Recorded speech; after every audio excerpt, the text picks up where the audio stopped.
disrupt whatever. Don't think so. Okay.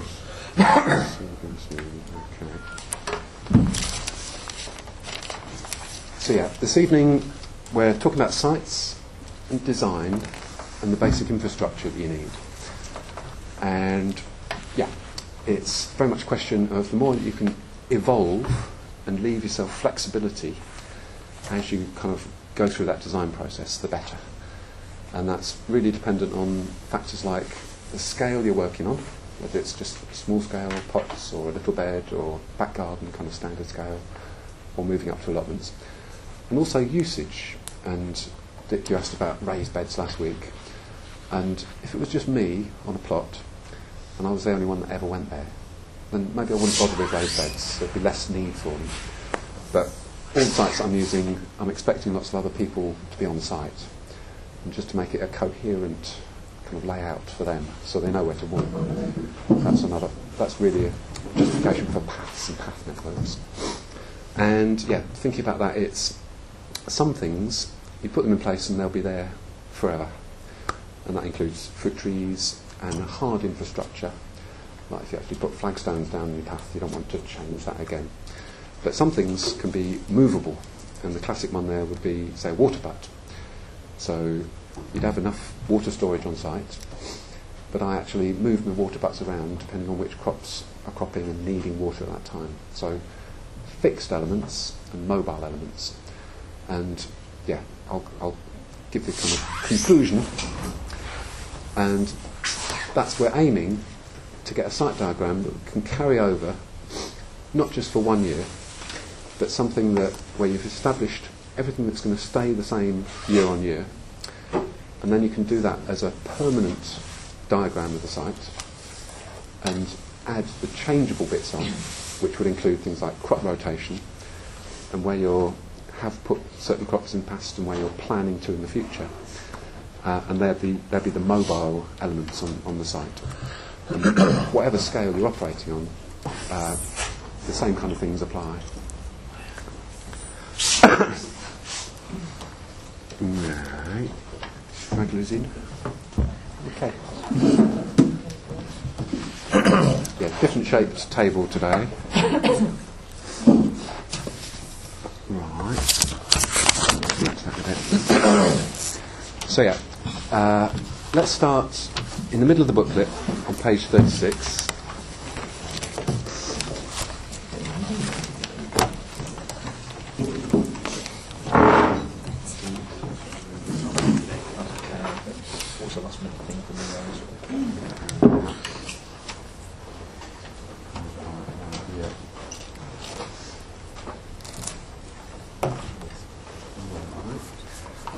So yeah, first I'm just going to go through another bit of soil preparation essentially, but now we can think of it in terms of preparing soil in order to get a pattern of beds established on a site.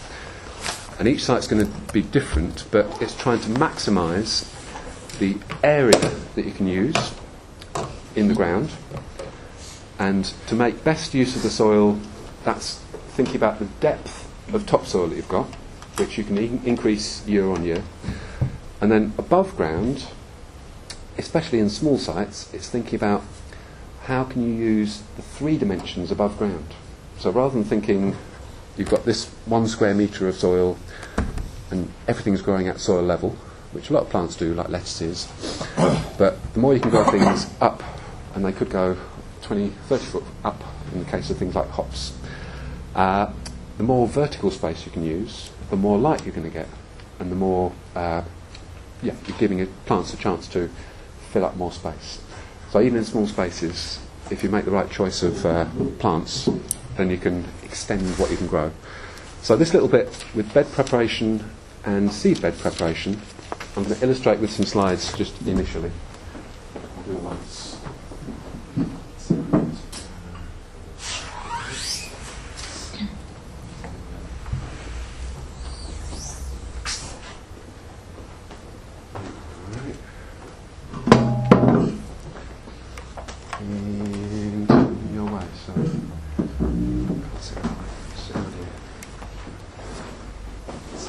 So, let's have a look. This is a back garden. It's out in Hope Valley, in Hope, and it's on Marsh Lane, Marsh Avenue. So that gives us a clue. It's very boggy ground. And there's another reason for having raised beds. At the moment, the soil has been compacted. There's been kids running on it. And you can see on the right, under the plastic, there's lots of buttercup. And that is a classic sign of compaction. So where other weeds can't germinate and can't thrive, buttercup can get in, and its growth point is about an inch below the soil. So it can handle that compacted soil. And also that's going to indicate the soil will be slightly acid to start with. But I've explained generally a lot of soils are going to be slightly acid. And what's happened here is the tenant has made a little bit of an effort the previous year and scraped some of the turf off and covered it up with plastic, with just blue plastic, to try to suppress the weeds. But that buttercup's been growing underneath the plastic. Incredible. So the other thing to say about this, it's a back garden, and usually I'm tending to be working on allotments and other type of sites. So it's quite nice for me to do a back garden, because I haven't done one before, but I've done a couple now. And so it's got some previous layout. It's got a nice flagstone path down the middle, and there's no need to leave that, to change that. So that's another point. Rather than making extra work for ourselves and moving that path, right, we'll leave that there. It's a good access path. It's good enough to leave. And cultivating the bed on the right, which is actually in the sunnier position. It's got a hedge behind. Any hedge, you've got to think it's going to have roots going down in the ground. Depending on what kind of hedge it is, those roots are going to root into the good soil. And in this case, along the back, next to the hedge, we make sure we chop down and cut off all the roots from the hedge a foot or two into the bed, and that will then stop them dominating the soil, and we'll be able to cultivate quite close up to the hedge. But if you did that long term, in about 4 or 5 years' time, that hedge's roots are going to grow back into the good soil that we've improved, so it'll constantly need cutting back and restricting, but you can squeeze in there. So we've got about 10 foot depth or width of bed, and the bed's about 50 foot long. So initially, first thing we needed to do was scrape off all the weeds, and I'll give you a closer demonstration of that in a bit. But that is essentially working out where's the growth point of the weeds, and if we cut below the growth point, then we're taking out the growing point, and the roots of most of these weeds can't come back once you've removed the growing point. So it'd be the same with the turf. If you shave it off, stripping off just 1 inch of the turf, then you've removed most of the weeds. They're not going to grow back. There'll be some perennial weeds which we'll need to work out afterwards, but that's scraping with a sharp spade first. And then, once we've got rid of most of the weeds from the surface, then we fork over and just turn the soil into rough clods.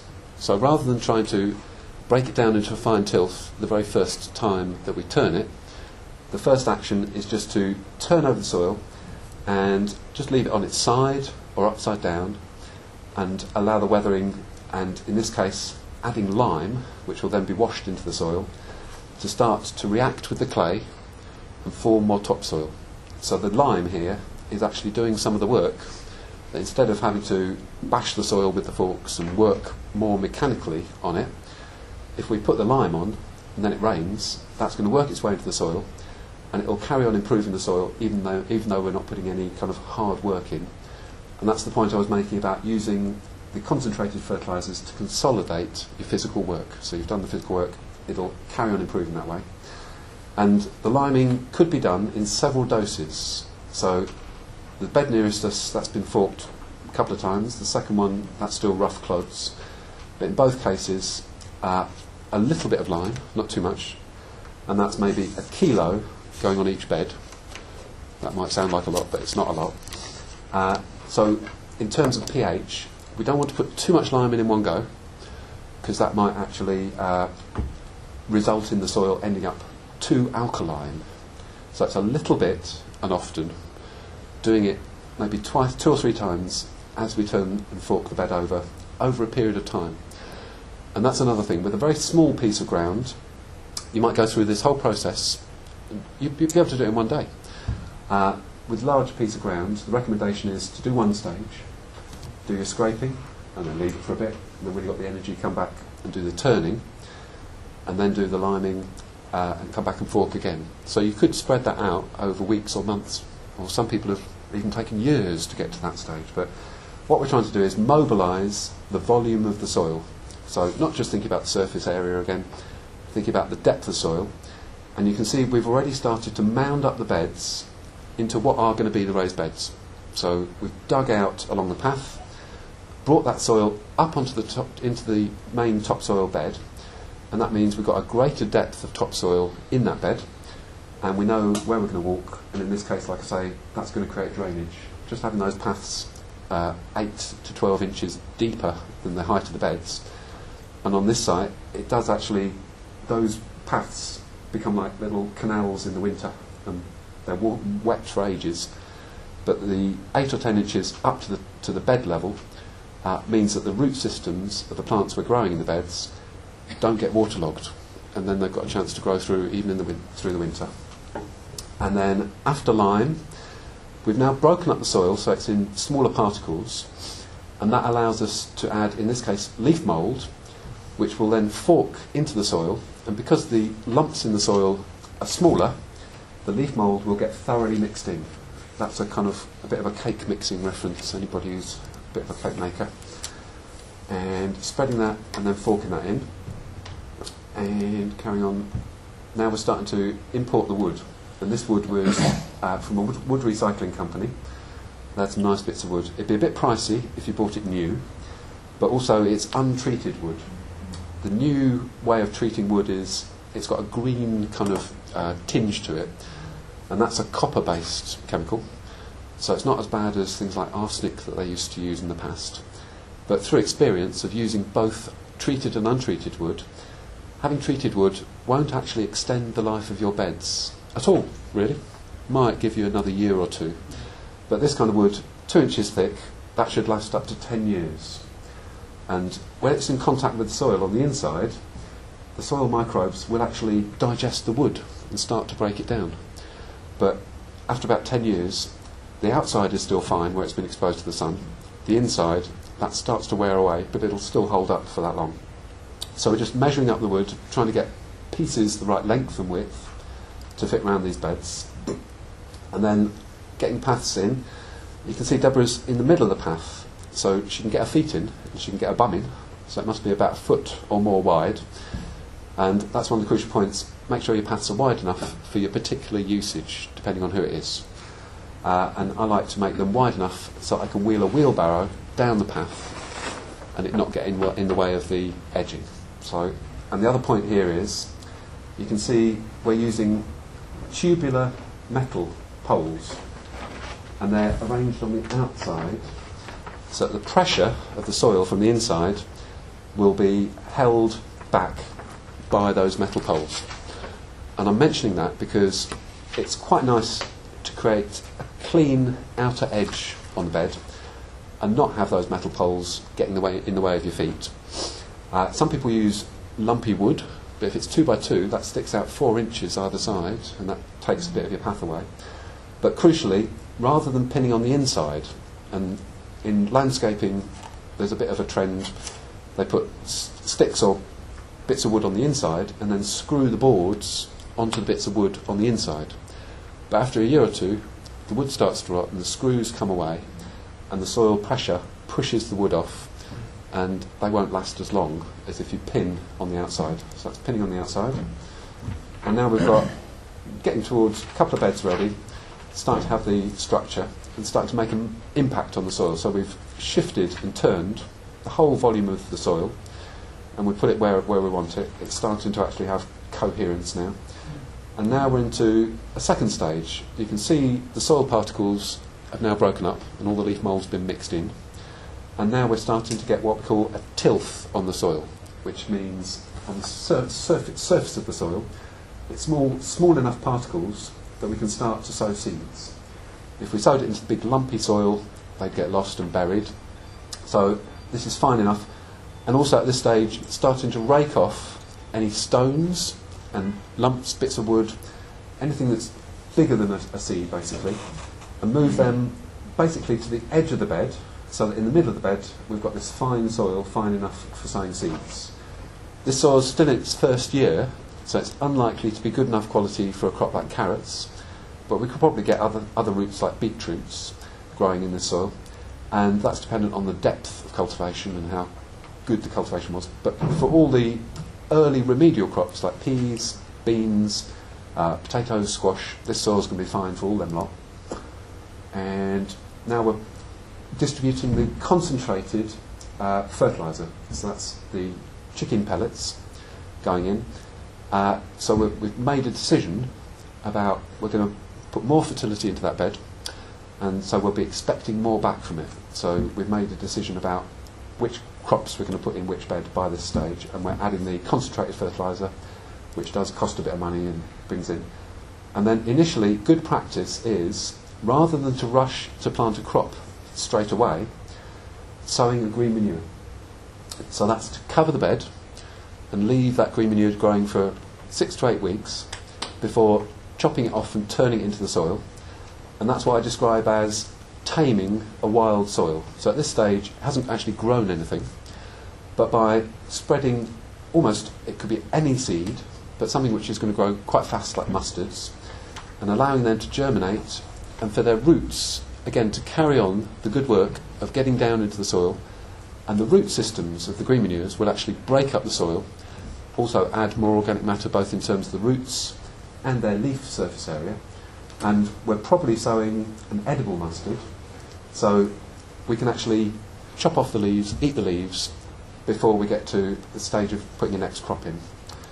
So that's the whole process. And lightly raking after seed sowing, and then either watering or making sure that there's going to be rain. So that was the output of that one, and crops growing after that. So that's a little process of taking a regular back garden and deciding how many beds we can get.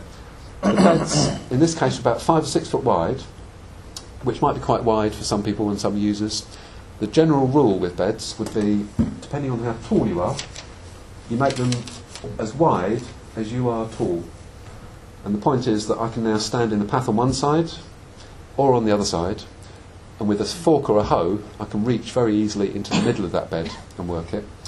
And actually, I'm getting ahead of myself, but yeah, working with raised beds, it's a good rule. You start your digging or your raking or your seed sowing in the middle of the bed, so you're not working over the bit you've already done. So you work from the middle towards the edge, whether you're digging, forking, raking or seed sowing, and that's just so you're not kind of reaching over what you've done already. So that's one example. And then this is clearing a piece of weedy ground. So in this case it's a square bed, about 10 foot square, and it's actually a crop of land cress that I collected a bit, let go to seed, and then the seeds have fallen off and grown up again. And I might have done that a couple of times, and actually in this case, with land cress, a little leafy salad crop, it doesn't matter too much about nutrient levels, NPK. There's enough fertility in the soil to get a couple of crops from the same piece of land in a row, but that's specifically for these low demand crops. So that's what I'm starting with, and the crucial tool I need is my spade sharpener. So that's a carborundum stone, you can get them from DIYs. And yeah, that process of grinding off the edge at an angle so I get a sharp edge on it, on the spade. And I do this with particular spades, but I don't lend them out, because you could chop your toes, or the sharper it gets, the more dangerous it could be. But sharp spade, and then using that right down parallel to the soil, and I'm trying to scrape just like half an inch, or a couple of centimetres underneath the weed to chop through the roots below the growing point, yeah? And carry on doing that until I've got most of the bed clear. And then a little illustration as technique, it is a bend your knees situation. So by bending your knees, you get down close enough to the soil that you can then work the spade over the surface, just pushing a little bit at a time. And that's another crucial tip. Whenever you're doing anything physical, rather than trying to do a great big strip in one go, just do a couple of inches at a time and work your way across the bed. Lots and lots of little actions rather than trying to take on too much. And now I've got a fairly clear bed. And one more little tip. When I'm clearing weeds out like this, the ones that I haven't shaved off effectively, if I bash them with the spade at right angles to the ground, it drags the plant out with its roots. So that's another little minor tip. But when you're clearing ground, just trying to get the ground completely clear first. So now I've got a clear bed, and now the fork's turned up. So initially, while the bed's weedy, to chop off the weeds I'm using a spade. But now I've got rid of most of the weeds on the surface. Now it's safer for me to use a fork to get in, because I know there are some perennial weeds with deep roots in this bed. If I used a spade on them, each time I dig I'd chop them up into smaller bits, and I might leave some in. I'd be making cuttings. And that's another crucial thing when you're opening up new soil, to not make more work for yourself. So by using a fork in this situation, I'll be able to lift and extract the whole of a perennial root, rather than chop it into bits with a spade. So now's the time to use a fork. I'm taking away the weeds to go into compost or loam making, and then forking the bed over. You can see the fork marks in that clod, and I'm just turning it on its side with minimal effort, trying not to lift it because it's quite a big lump, probably weighs about 5 to 10 kilos. And you can see the way that soil is bonded together by the roots of the landcress. And so that's part of what I was describing as a green manure action, that the roots are still present in the soil. They're not perennial, they're not going to come back to life. But as they break down over the course of the next couple of weeks, as they die off, they'll actually open up space in that clump. And if I just leave it, it's going to be easier to work on in a couple of weeks' time. And again, pacing yourself and doing a little bit, then coming back to it and doing the next stage is part of the story today. So I've got a whole bed turned over, and just to show, there's a dandelion I've extracted, goes quite deep down in the soil, and I've managed to get it out in one go. If you've got big weeds, you'd work around them first and then dig under to get as much of the root, the depth of the root out in one go as possible. But it has to be this thorough working down to a depth at least 6 inches, more like 8 or 12 inches deep, so that you bring in as much of the soil into a loose and friable state, so that when the roots of the crop get in, they can penetrate down through it rather than having to work their way through the big lumps. And then finally, in this case, it's had a dressing of manure, which again I'll spread out over the bed. I might leave for a bit longer for another session, and if it rains it'll start to wash some of the nutrients into the soil. And then I'll fork the soil so that the soil covers the manure and leave it in that state. And then the microbes from the soil will be digesting the manure. So the bits of manure want to be covered with soil. And a couple of weeks later again, I'll be able to fork that one more time, and the manure will break down and completely mix in with the soil. So that's a few versions of opening up soil. Let's leave that for a minute. Yeah, go on. Let me get the lights back on.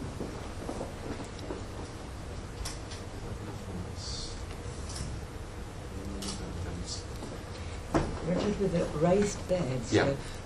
You used a special topsoil, yeah?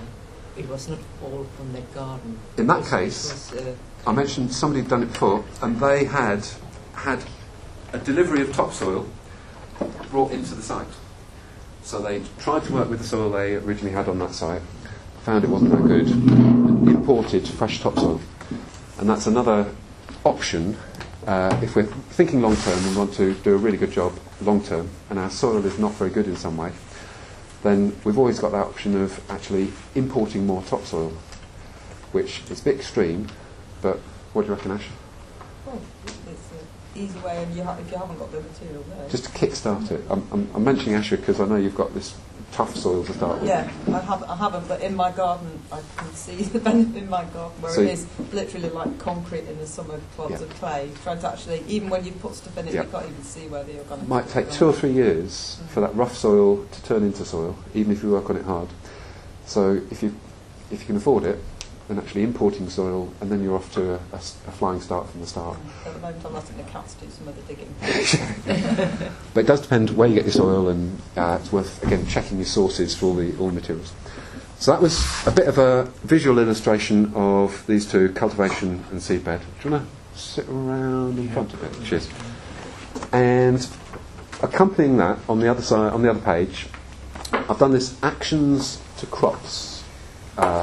It's really a flow diagram. So this is thinking about starting to cultivate from that weedy soil situation. And one of the main messages is, until you've got through and done various stages of improvement, you really are restricted on what crops you can grow. And until you've got nearly perfect soil, you can't grow crops like carrots. I still think carrots are quite a hard crop unless you've got very sandy soil. So this, again, think about it. If you were really active and you wanted to speed up the process, you could go through all these stages, 1 to 6 or 1 to 5, in a short time. And I'd still say that would be over the course of a few weeks rather than in one day. But if you've got tiny space, you might do it all in one day. But yeah, it's trying to think what you can actually get away with growing after you've done various stages of site development. So once you've scraped your weeds off and dug over a bed, then you want to get the green manures on, like we showed. And the loam, the weeds that you've extracted, if you pile them up, then you can grow squash on loam. So if you did nothing more than just clear, dig and pile up your weeds, you've already got a couple of crops you can grow successfully. If you go to the next stage and you fork that bed over after you've weeded and dug it, then you're starting to get a tilth which some seeds can tolerate. So big seeds like peas and beans, or transplants in some cases, or the one crop which you can sow direct, parsnips. They like a newly cultivated soil. And that's partly because as soon as you cultivate, you're stimulating microbes and disrupting them, but you're actually increasing the fertility of the soil simply by digging it, by making it more available. And as the soil settles down, and in an unimproved soil, that would actually be quite good for a lot of herbs. And one of the problems with some of the herbs is some of them are very fussy and have, if you give them too much fertility, so if you plant them into a bed with loads of manure and lots of fertiliser in, you get rank growth. So it would be very quick growth, they grow up quick, but they wouldn't taste of as much as if they're growing in hard soil. And there's this term hard grown. So actually when you're buying in stock, that's illustrating, if you buy from a little plant nursery and they've been growing outdoors, then they'll be more hardy and they might grow slower, but they're more reliable than if you go to supermarket or B&Q and buy them where they've had them in the greenhouse and they forced them on with loads of chemicals in a mixture which is just designed to make them grow and look good in the shop. So herbs, unimproved soil. You'd still want to make sure it's weed-free and broken up so the roots can get in there, but not adding too much fertility at that stage. And then the either-or is this decision about whether first you lime or add bulky organic matter like manure. And the point is that you shouldn't really add lime at the same time as you put manure in. And that's what I described with a chalky soil. As soon as you put manure into a chalky soil, the acid from the manure reacts with the alkaline in the soil and they actually cancel each other out, and the nutrients are released just up into the atmosphere as methane or as gases. So you'd actually lose fertility by doing that. So really what the suggestion is here is if you've got a really rough, heavy clay soil, the first thing you want to do is lime. And if you do nothing but lime, you can still put crops in that love lime, like onions, or maybe you could put cabbage family brassicas in. They'd be transplants, so you'd raise little plants first, and then plant them out into your limed, heavy clay soil, and they'd do all right, especially if you could mulch them after they're planted. So you get your little transplants, put them into the limed soil without extra fertility, but then once they get growing, another month or two later, then you mulch the soil, and the lime's worked into the soil, and then it's safe to feed them up and give them a mulch, that kind of process. And once you've gone through that process, which might take a year or two, Then you want to add bulky organic matter to that soil at a later date, and then you go back to peas and beans, legumes, which will be able to use up the fertility and be sown into a rough soil. And then after that process, really, if you add concentrated fertilisers, then you can get away with virtually any crop, including all the fancy stuff like tomatoes and peppers and aubergines. So that's one route to take. And after stage 7 would be, well, you've got the choice. You could go for a carrot crop because hopefully your soil would be good enough, or you can go back and repeat your rotation. So growing each crop, that's going to take 4 years to get through, or 2 or 3, 4 years to go through that process. And so if you're working on a big scale, that makes more sense. But again, on a smaller scale, you could speed up this process and have quicker crops and get to the stage of having fully improved soil much quicker. The other option of adding organic matter initially, if it's half decent soil in terms of doesn't look like it needs liming, and you could do a pH test, then to pump up the soil and improve it quickest, you'd use the bulky organic matter, which could be manure, but could also be the other materials I've mentioned, compost if you're lucky enough to have some, or leaf mould if you've thought ahead and collected enough leaves, or know somebody who's got some. And then you'd put heavy feeder crops on. Squash maybe wouldn't require that much extra fertility, but if you added extra fertiliser, then you'd get good crops of things like potatoes or things like sweet corn, heavy feeder crops, even outdoor tomatoes. So that'd be still in the first year, either doing squash or adding more fertiliser and putting other crops in. Once you've grown those crops and been through that cycle with the bulky organic matter, you can add lime later, and that would be suitable for, again, cabbages, onion family, or peas and beans. So it's really thinking about your nature of your soil, and we've had a look at different soils. A lot of you had fairly decent soil, and another option would be if you add lime, you can add leaf mould, because that hasn't got the acid, strong nutrients in it, which would react with the lime, and that's what you saw in the picture. So that was a quick start, kind of jump start for a bit of soil, going through all this process in just a matter of a few weeks there. And in terms of not expecting any crop from your starting point if you're starting on a new piece of soil.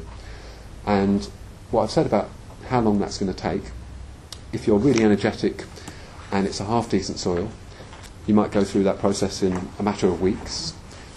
But on a bigger scale, it is sensible to think about going through that process over a matter of 3 to 5 years. And that sounds a very long period, but the years do go by quickly. But it's trying to crop your soil and get a successful crop while you're still in that development stage. So these crops you might have not grown before, like green manures and squash, but actually they're the kind of things to focus on in the initial starting up point. And if you cleared, you really want to have a crop on it as soon as it's able to have a crop, even if it's like just green manure or solid or something, because that way you won't have to weed that as much, and you're not going to get everything grown back if it's in competition, and then you're saving wood. Yeah. Can you use calcified seaweed instead of lime? I prefer calcified seaweed. Where do you get it? And there are suppliers. He didn't mention last time, but this supplier Codnor, and they're so old style they don't have an internet presence. But if you Codnor, Codnor. They're a horticultural retailer for this region. Right. And if you do an old style, can you still do telephone directories? Oh, definitely. Then you're Thames, they are. Down south. What's the other place then? We buy from Codnor, and they're the side of Matlock. Yeah. Right. They do regular weekly deliveries, and that's thinking about bigger bags though, 25 kilo sacks, which is more than you need yourself with. But the issue about calcified seaweed, I've gone through it. It is a limited product. If we all used it too much, they'd run out. It's a renewable in the sense of there's only so much each year, but they've been cropping it for hundreds of years, and in the past there have been campaigns, government campaigns, to get all farmers to put that stuff on their land. Marl, it's called, M-A-R-L. It's in the section there. All right. Next, let's have a little look at the raised bed section. So, had a look at raised beds. So it's previous page. And this is one of the leaflets that's still in my note form, which means it's not a piece of text. But yeah, crucial points about raised beds. I've mentioned this point about whenever we've got a slope, rather than put the beds up and down the slope, you put them along the contour, and then your access paths are flat and you don't slip up on the sloping path. And also later on, if you have to use your paths as an irrigation system, which you can do, you can flood your paths in the middle of summer and the water will soak in rather than just watering each plant. That doubles up as an and this point about having all your beds the same width, and that's because if you've got, like, again, mobile elements like movable cloches which you want to transfer from one bed to another, if they're all the same width, then you've made your cloche for one bed and you can just slot it onto the other bed and it fits like that. And I've done the general rule about make your beds as wide as you are tall. And if you're working with a diminutive group like children, then smaller beds would be 3 to 4 foot wide. But it does use up more wood. So 3 foot beds compared to 6 foot beds, you use twice as much wood. And if you're buying it in, that can be quite expensive. I've made some of the other points. The soil preparation, planting, crop care and harvesting, that's just going through all the actions and functions that you want to do with the soil anyway. And it's just saying, once you've got raised beds, it's a lot easier to do all those actions from the initial preparation work through the clever stuff, the cultivation, planting and looking after and harvesting at the end. I've made the point about working from the middle of the bed first and then towards the edge so that you don't have to step on the bit you've done already. And one little tip, when showing you seed bed preparation, getting a tilth, trying to get the bed flat. If you're working with a flat bed of soil for seed sowing rather than a sloping one, the problem is on a slope, if you water too much, your seeds float and end up down one end of the row.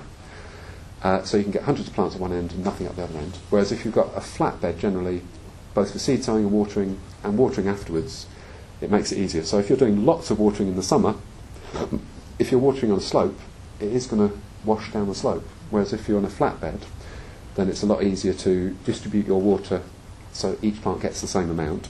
And the tip for that is, raking diagonally, forward and back, to get your stones to the edge of the bed and away from the seed bed. But if you do it both ways at 45 degrees, you will get a flat bed. So raking diagonally one way and then diagonally on the other way on the whole bed, and it will turn out flat. I don't quite know why that happens.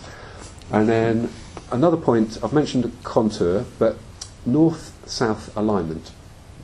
Now, this is, if you had a long thin bed, let's imagine, and I'm facing south, what's going to happen, you sow your rows of crops along the length of the bed, and then the morning sun goes on one side of that row of crops, and the afternoon sun falls on the other side.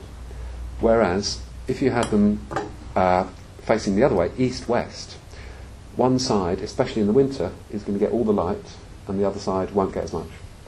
So that's a little consideration, but it's a balance between those two factors.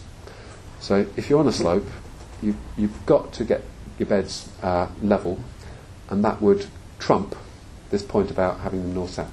And another take on that is, so if you've had to compromise because of a slope, and you've got east-west beds, then instead of sowing along the length of the bed, you sow shorter rows across the width of the bed. So the rows of crops are facing north-south, and they get the morning and the afternoon sun balanced. And various other points I've made, paths. Sometimes they'll be defined for you, and you'll inherit them. Sometimes you might want to make a new access paths. But make them wide enough so you can get in. Sometimes I have to make extra wide paths for wheelchair access. And I can, use those paths productively if I plant something like comfrey actually into the path. Comfrey, it only grows during the summer, so it doesn't mind being waterlogged in the winter. And that will grow up, and I can cut the comfrey from actually growing in the path and then put it on the compost or use it as mulch. So the path doesn't have to be bare soil. It can actually be still useful. And even if it's bare soil, being exposed to the atmosphere and the sun and the rain, it does create a bit of topsoil. So you scrape your paths, clear each year, add that to the compost, and then again that's accumulating fertility. I mentioned about, if you've got your paths running flat, then you can actually irrigate along the paths. Edging, I have seen lots of other materials other than wood used. So if you've got a pile of bricks and you want to use them up, you might be tempted to use bricks for an edging. The worst one I ever saw was slates. So they put the slates on their side, almost razor sharp, and this was a site where kids were going on site, and I had to kind of say, don't, please, somebody's going to fall over on it. And that's another thing about developing sites. I have this term which I call foolproof. And that's I explain that in terms of I'm a fool as much as anybody else because I can slip over in the muddy path. And I don't want to slip over and slash myself on a bit of slate. So if I have a realistic judgment of myself and think at some point I'm going to bash into that or fall over on it, and again, it's making sure that those sites are safe enough for other people to come on and use. But preferably wood, although you might want to compromise and use other things if you've got them available. But the more bits there are to your edge, like if it's a brick or stone path, that's 20, 30, 40 bits, that creates hiding places for slugs. So if you've got lots of bricks lined up, your slugs can get in between and hide. I'd be interested to know where you got recycled timber like that from. They come and go, but it was Wood Save, which are based just the other side of West Bar. But I don't know whether they're still there. It might have been a short-term project, but there should be someone who's doing recycling. Even the skip people, they take wood off now, and there should be some there. In terms of if we're on a severe slope, more than about 5 degrees, terracing is the answer. In that case, you wouldn't bother to edge both sides of the bed. You just put wood on the lowest side where the soil is deepest. And on the other side, soil isn't so deep, you don't actually have to put much of an edge or a smaller edge on the higher side of the bed if they're running down a slope as terraces. And that allows you to then, in the longer term, record exactly what's going on in each bit of bed. And also from pest and disease control point of view, it means if you get a terrible disease like clubroot, which can persist in the soil for 7 years minimum, then at least you know where it is, and you're not going to transfer soil that actually has got a disease in it into your other beds. And that's the downside to having just one big patch that you might walk past a batch of cabbages that then you find out they've got clubroot, by which time you've walked the mud all around the site and your whole site's got clubroot or something. So that's a functional reason for deep beds. Increased depth of topsoil, or calling them deep beds, is another option, and that is really a sensible way of thinking about it. So we call them raised beds, that's the common term, but the longer that you cultivate them, even if you're not digging, the worms will be able to go deeper down because you're not compacting the soil. And over the course of the years, I started off with about 6 inches of topsoil on my main allotments, and now I've got 18 inches of topsoil, and I've never dug that deep. But the action of the worms and the fertilising from the surface has increased the depth of topsoil without actually having to dig that deep down or double dig or anything like that. 1 or 2 little drawbacks.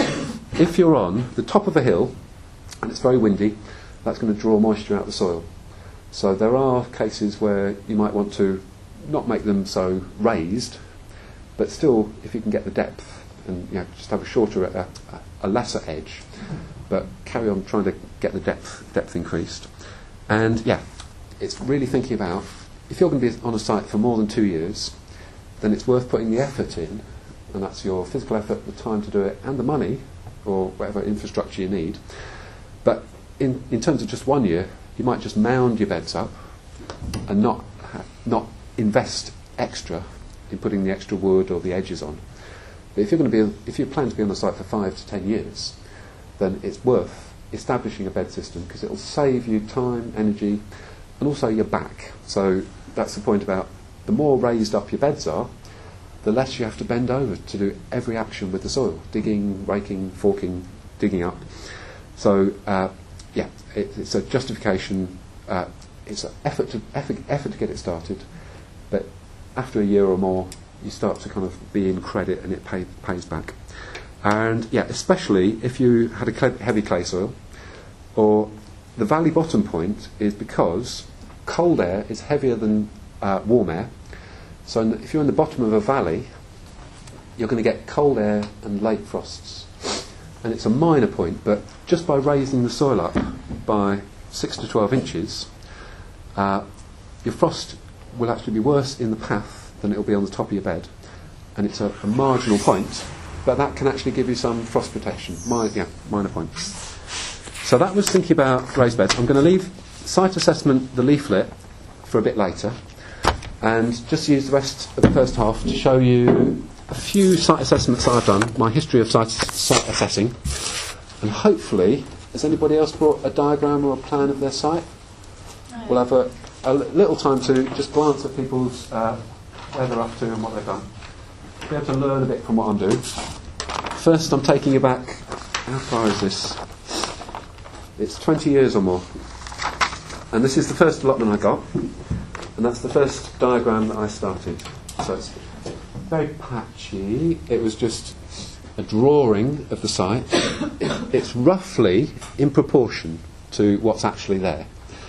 And that's the thing with your diagrams, that you don't have to have it precisely measured out and exactly the right lengths, as long as it's roughly in proportion. So if it looks approximately like what you've actually got in reality, that's more than good enough in the early stages. And in the early stages, just a freehand drawing rather than using a ruler or anything, just to get a sense, do your first practice run at it. So that's my site, and on this I've recorded all the crops that I grew that first year, and I had to go at everything. So there's about 50 different crops. Some of them worked, some of them didn't. I had leeks that were as big as my little finger, not very big. I was really happy with them. But it's a bit chaotic, and in the longer term, well, it didn't take me long. Second year, I've now imposed a bed pattern. And part of that, I've done it on tracing paper, so I can still refer to what I've got below or the previous year. What did I grow the previous year? And therefore avoid growing that again, if I can, on that bit of soil. And some of this was dictated, this main path through, and that's a greenhouse foundation. I couldn't change them, because somebody had used this site for 100 years beforehand, and they knew where to walk and where not to walk and where the sunniest spot was.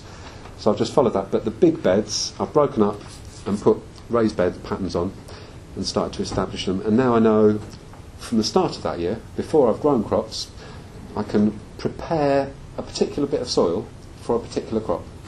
So if I'm going to have potatoes, I'll try and get manure in and fertiliser in there. If it's going to be a root crop, then I might lime and put concentrated fertilisers in, but I don't want to put manure in because that would stop the roots growing down. So I'm starting to get a bit organised, and then the next year I've resorted to a bit more of another version, and then another version, and this time I've got colour coding for my fertilisers. So I've got a little code for whether I'm adding lime or bulky organic matter to those different beds. And then I get a hand-drawn version that I can photocopy. So that's then becomes a set pattern. All these bits are going to stay in place for several years. I don't need to do another drawing each year. That I know what my pattern is, and I can just get that photocopied. When we used to use photocopiers, that was back in 20 years ago. Also, things like I got hold of a pH tester, and I went round doing pH tests, not once or twice, but about 100 times over the bed. And that was to tell me where the pHs were up to. Most of these were in the right zone, which is 6 to 7. If they were a bit low, like down to 5 point something, then I'd add more lime to those particular bits. So now I can relate the overall pattern, the crops that I've grown, the additives I've put in, find out with a bit of a scientific test about how that's going. Can And then, you recommend like a pH test? Richard. Can you recommend a pH testing? if you're just doing small scale, the little bits of paper will give you a rough indication. Right. And if it's red, it's acid, and you want to add more lime. I've got one of those electronic testers. Yeah. They work if you've got moist soil, Yeah. but they give different readings depending on the moisture content of the soil. Right. So, yeah, a bit of both. But yeah, it'd be worth, on any site, doing 1 or 2 remedial pH tests with the litmus paper, just to find out what your starting point is. And that's, I've explained that I tend to do that by analysing what crops are growing, what weeds are growing, But yeah, it's worth doing pH tests just to start with. So then I've got 10 years worth of records through the 90s of what I was growing on each bed, and also whether they were successful or not. So some soils, there's some crops that don't like certain soils, and we don't try with them as much. But as the process of soil improvement went on, I could adapt the soil and change the soil to suit hundreds of different crops. And then eventually the computer came along, and I started doing things on computer more. This one's where I laid out a double orchard allotment, most of which is still there. So that's now 10 years old, and that's producing lots and lots of fruit. So that's 2 allotments joined together. And one of them I've got beds along the contour, but this one I've done as a herringbone pattern with a big path down the middle, and you can see all the beds are slightly sloping down towards that middle bed. That's because that's really bad drainage on that side, and I want to shed the water away, especially in the winter, and even fruit trees, so that the roots don't get drowned. So that's an explanation of the difference there. And then up to date, this is an up to date one for my Darnell Wellbeing allotment over in Darnell, and so I'm getting a bit colour coded. This one is for a community plot that Paul and Ed did last year, and that was so everyone could have a copy of the map and access it and understand exactly what was going on the site. That was one Paul did, actually, wasn't it? Yeah. And that's a Shire book. That's the project I was running for Derbyshire Education, where they ran out of money last year. But again, developing the site, and the beds weren't here when I started, so I actually established the beds, and then I could run a sensible system. So that's just showing a few examples of that process of evolving your site design. Drawing to begin with, fine. But then after year, you may as well get to that stage of what's the permanent bits and get them drawn on, and then just copy that and adapt it each year. Alongside that, creating a photographic record, there's nothing like actual pictures. Yeah, these pictures actually go together with that orchard allotment. So those are the pictures for that diagram. And that's especially if you're wanting to show other people what you started with. Crucial, the most important picture is the one before you do anything. And that's to show the heavy, rough soil that you've made into beautiful soil, or the what you inherited from the builders and have made something of. But yeah, the before picture and then the after pictures to get the contrast. And there's somebody else's plan and development, another orchard allotment on Hag Lane. And then a couple of offshoots from that. So alongside doing a diagram, it's highly recommended to accumulate all your notes in one place. So rather than having them stuck in your head, you can only remember a certain number of things at a time. I'm not saying who can remember how much, but I can't remember everything in my head. So this is a process that I got into and developed where each month I do another sheet or couple of sheets, and I'd have, in my case, crucial things to do that month, or if I've got a meeting or something special happening, and then each of the sites that I'm working on, notes of what I'm planning to do that month, and also whether I get around to doing it or not. So in some cases, some things, I forgot to do that, but I've marked it, so I've remembered it on paper, and it can carry through, and we can have a go at doing that the next month. But yeah, that's just for 1 year, and I do work on lots of sites, so I need to keep my memory going.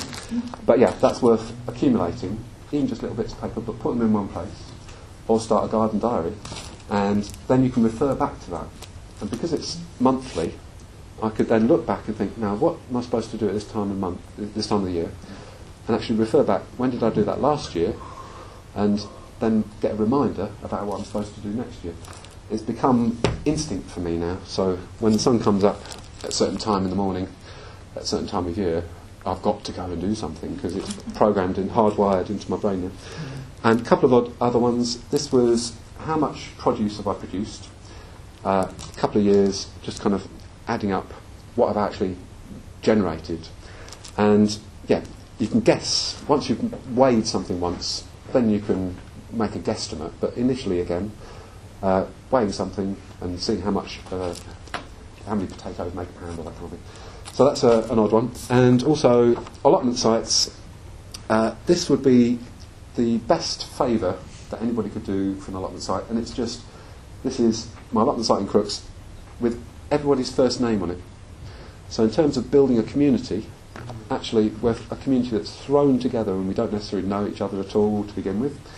And this is partly a security measure that, well, it makes you feel like, oh, I know who that person is because I've got this map with their name on. And then if there is a problem, security problem, oh, I know how to get in contact with, or I can phone them up. So that's a bit more of an extreme one. And just run you through a couple more. Yeah, this is my record of what we did at Unston Grange. That's a map of the whole site, and it had a house and gardens. And some of that was landscape, so we couldn't dig it up. But a lot of it was kitchen garden, which we brought back into usage. And it hadn't really been used, probably for about 70 years, not properly, since they couldn't afford to actually pay someone to do it for them. But we re-established the main structure and the productive function of it. In this case, it was a bigger site, so we had composting kind of hidden away behind a wall. And at the front of the wall, that's where we planted peaches and apricots and nectarine, because it was a south-facing wall. So it's trying to think about sites and see opportunities for cultivating certain things or doing certain activities. But these processes of bringing in organic matter, we've got to store it somewhere, and in different sites, it'll be different places. And then, similar to what I've shown you already, once we'd dug up the main bed, then we could start that same process of what crops are we growing and colour code it to work out what fertilisers we're putting in. And in this case, there was half a dozen of us who were keen to begin with, but then over the 10 years I was doing this site, we must have worked with hundreds of people and also had thousands of people along as visitors. We did big open days for the Henry Doubleday people. So we got decent path, good enough for anybody. It was a sloping site, so it was difficult for disabled access. But then we could share the information. And I didn't have to actually be there. Somebody could have looked at this chart and analysed what's he done last year and worked out what's next. And that is the polytunnel area, similarly recording each crop and soil improvements through a course of several years. So that's a kind of extreme version of recording. And I'm just going to flash a few of these in front of you, but that led on to nosing around in other people's sites. So that's the Leaf Project on Herries Road we had a look at last week. And in the initial stages, they were just breaking open rough soil, so they needed a few clues. And if you can get somebody such as myself who's done it before to give you advice, it makes all the world of difference. Paul and Ed, we could call them, they're on their way to being experts, because they've done the hard digging and seen the benefits. And then other places, this one was a huge, great big hall, Sudbrook Hall, and that's a private owner in that case. They had a lemon tree growing with lemons in it in a heated conservatory. Lucky them. But they didn't know what to do with their site. I'll show you pictures in a bit. And trying to get Healy Farm to do decent composting, which they do now do, but they didn't once upon a time. So that was kind of nudging them forwards. Using cardboard as a fertiliser. How do you do that? But cardboard for bedding for horses that can then be manure instead of straw, hay. School project. And then, this was, when we did the Ponderosa, we were out there half day a week and we planted a forest and we planted a community orchard over the course of about 10 years. And then afterwards, we wrote it all down in a book. So that, if you're interested, next to the University Arts Tower, that's a kind of history. And again, we passed 200 copies of that out to people, and then they could understand what we've been doing and interpret the site more. So that's extreme site assessment. There's about 80 pages of it, and that goes into the kind of the local community in various ways. And 5 years ago, I got commissioned to do a consultancy. How do you put together an allotment site? And this was a site over at Catcliffe, just off the Parkway, which hadn't been used for about 20 years since the miners' strike. And actually, that's why it wasn't used, because it was next to Orgreave Pit, and it's coal board land, and they just closed it down after the strike.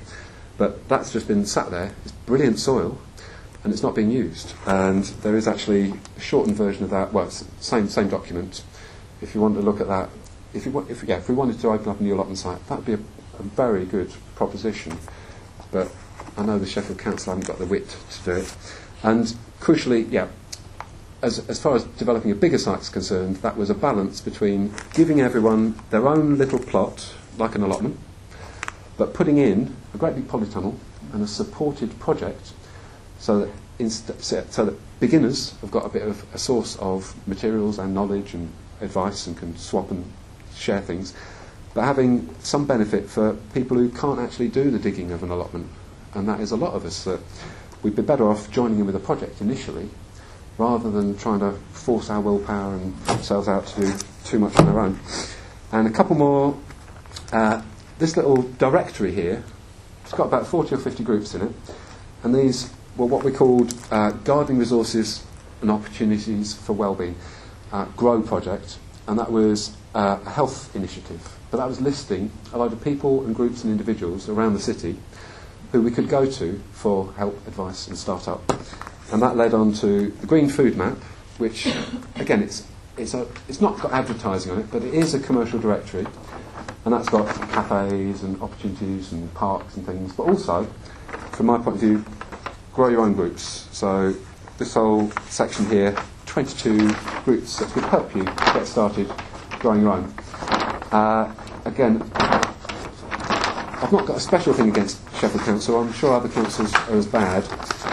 But yeah, we did this as an independent, self-funding activity, and had reports that the council had book-burning style junkings of this because we were doing their job for them. Like that's the kind of thing we need if we're going to get lots of people involved in this as a sector and evolve it and move it forwards. Where do we go for help? It's all in there. But the council really didn't like that because it was, showing them how to do their own job.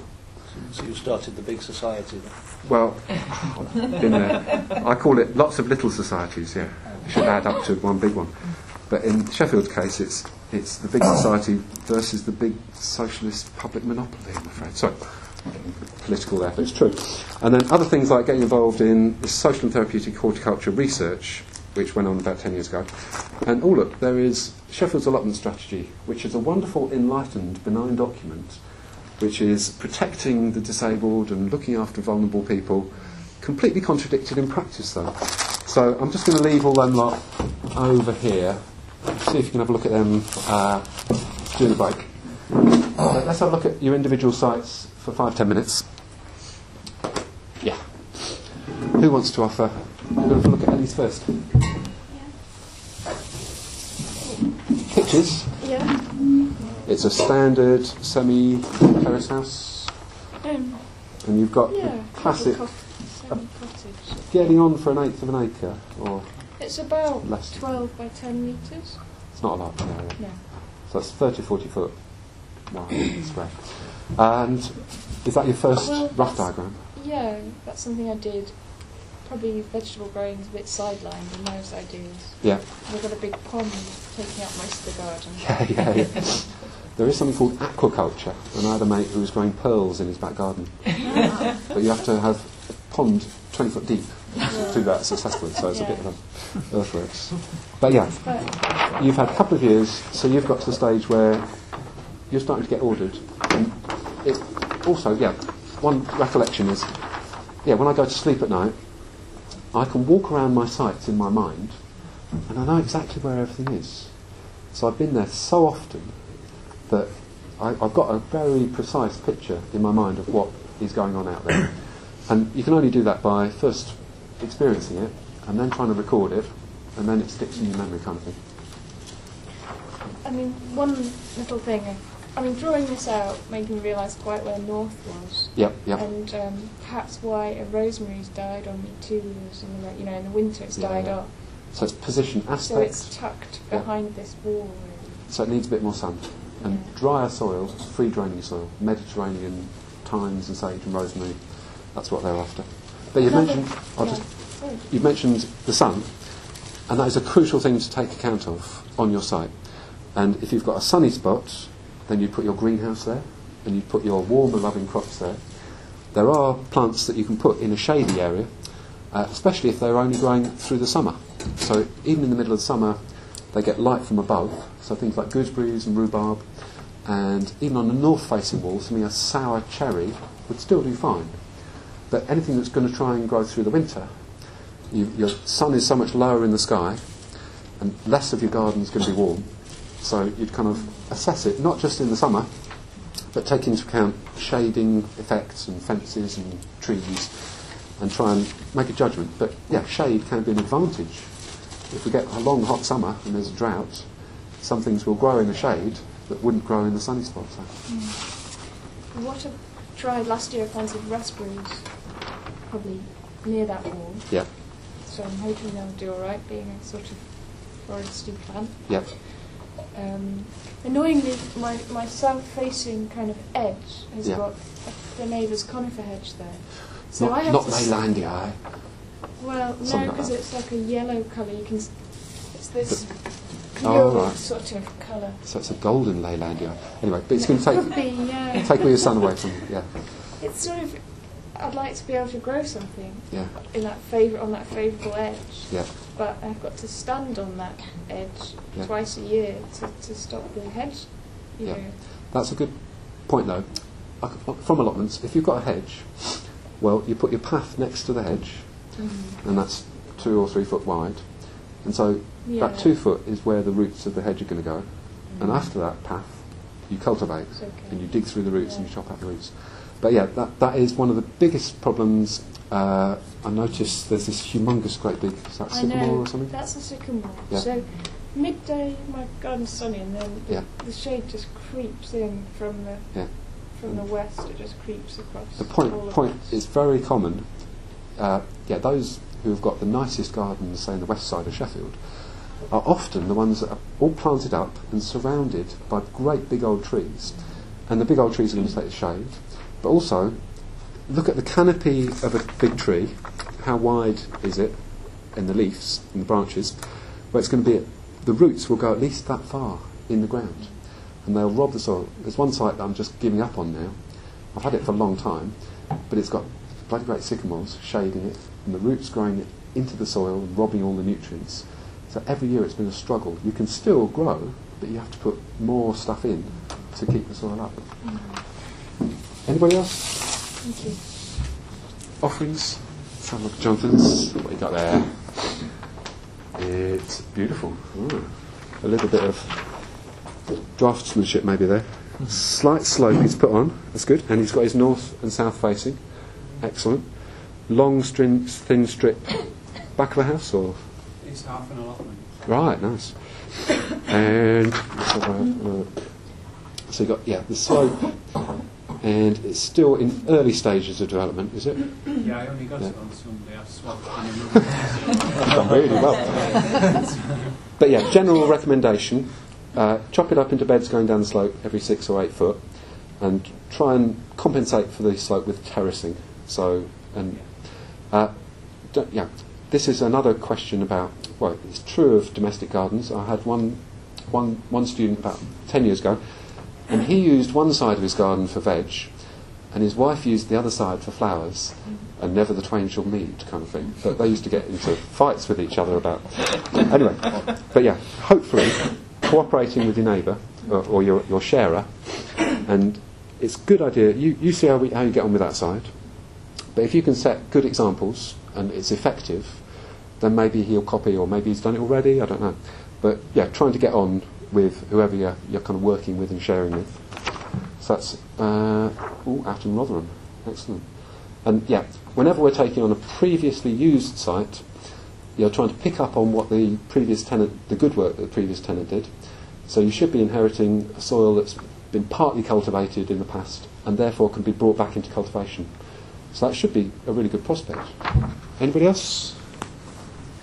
We've got teas in the pot. So, oh yeah, I like this. Dainty, diddy little diagram. Can't actually see what's on it. Let's have a look. So it's a shed. You want to build a chicken coop, and you have actually got raised beds established already. No, I need to do that. Right now it's just That's the weeds plan. and grass. Okay, yeah. So it's that process of stripping up, get your mates round to help you do it, get some half-decent tools, and that looks doable. And what's the scale, how long, and so it's a house, so it's about 30 foot wide and 30 foot long. So that's a real good prospect. And one more comment, I can't see on here, but you're in domestic gardens, you're always going to get leftovers from what previous people have put in. And I'm thinking about things like lovely azaleas and rhododendrons and rose beds. But yeah, it's everyone's individual choice. But my suggestion is to gradually remove the ornamental and less productive and put more and more productive things in. And yeah, I'll show you pictures later. But it's possible to get the same beauty out of a domestic garden as you would with all the nonsense you get at garden centres, but just using edible and useful crops of different kinds. So that's a good start. That's stage one. Before you get on to actually do the works, start to do a bit, but then do yourself another diagram once you get into it. And you might change your ideas as you go along. That's fine. Anybody else from there? Nice. Have you got thoughts on where to put the compost heap? Well, traditionally, compost it's this syndrome where people want out of the way, out of sight, out of mind. But that means people dump their compost and never come back and turn it, so they don't make good compost. But underneath the big tree is actually a sensible suggestion in back gardens situation. On my allotments, mostly I have compost and manure is the first thing you meet when you go inside the door, because the doorway is also the access point. So if I want to fork a load of manure into my site, it's got to come through the doorway, and so my compost and manure is stacked just next to the door basically. But that's a kind of right in your face message. You can't really get away with that as much in domestic situations. Have a worm bin near your house. But yeah, it's variable according to which particular site. But a disused, a shady, a site that isn't used much but not so inaccessible, you never go back and actually tend and look after it, that kind of thing.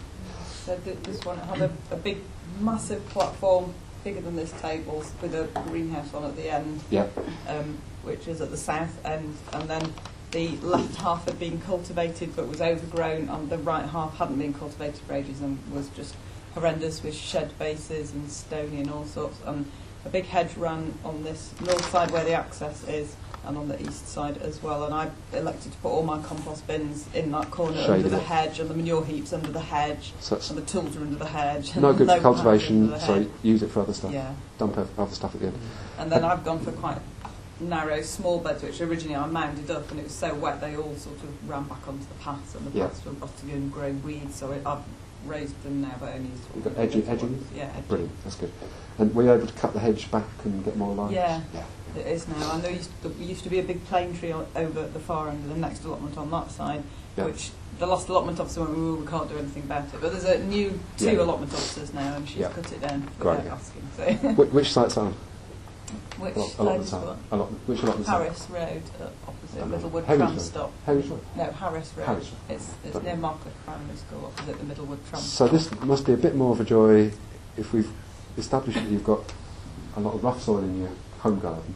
Yeah. Coming to an allotment. Well, I've kind of paused on my home garden whilst I get this sort of sorted out. That's another point. If you've got a site that's one site is really tough and another site is a lot easier, then it's more worth you putting your time and effort into the easier side. Yeah. I mean, digging all the stones out and stuff. Or never say, I'm going to do all that much digging. Just say, I'm going to do 20 minutes. Yep. And then you can be happy and you've achieved your goals. Set your own minutes. And you can look at what you've done. But if you think you're going to do all that and you do like an hour and a half and you haven't done it, you just feel crap then. So just to summarise, we're thinking about starting with a blank sheet and then ending up with some kind of plan.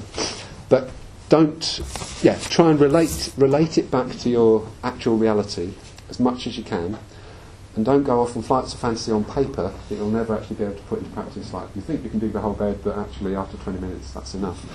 And in this case, somebody started an allotment but hadn't actually dug anything at this point, and yet on the computer it looks like amazing. They've got rotation and they've thought it through. They know they're going to do the right thing. They had very thin beds, which I recommended having wider. So, let's have a break there. You're going to get your fruit at the end of the session. And I'm saying to everyone, if you can bring in your orders for herbs for next week, then I can start to make them up for the week after or the week after that. So you've got a couple more weeks to do herb orders. And if anybody hasn't got a sheet, I've got some spare sheets here. Okay, let's have some cups of tea, Ed.